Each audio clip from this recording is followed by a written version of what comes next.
Neighborhood Eats got its belly full at a Mexican restaurant off Marbach and 410 that's been around for nearly 30 years. But Marvin says this place has actually gained a reputation for a dish that's not even Mexican.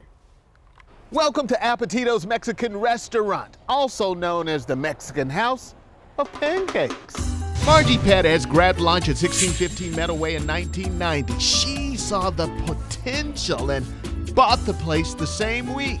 I come from a customer service background, and I knew where things were lacking, and I knew what a fantastic job could be done, and we've done it. In 2012, a 2-alarm fire tried to take Appetitos out of the game. Not so, said a thing called destiny. And we have the best customers in San Antonio that we decided to rebuild and carry on with our made-from-scratch food every day. It's Mexican food that keeps the customers flocking in. Appetitos stakes a claim as the Mexican House of Pancakes. One of our secret ingredients is buttermilk.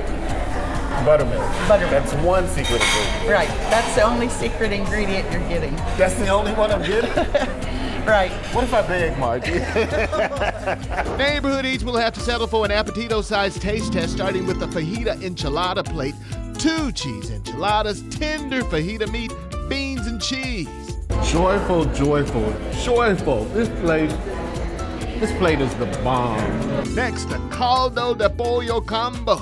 Chunks of chicken and veggies in a seasoned broth, paired with a flauta on guac and refried beans with Monterey cheese.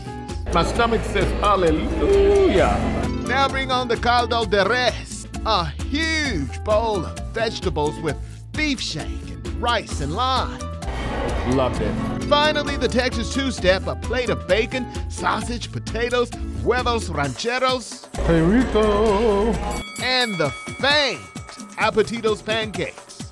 Okay, Rico. Mwah, mwah, mwah. This is excellent. Thank you so much for this recommendation. If you have another one, all you have to do is hit me up on my Kins 5 Facebook page or send me a tweet. Just don't forget to hashtag it at Kins 5.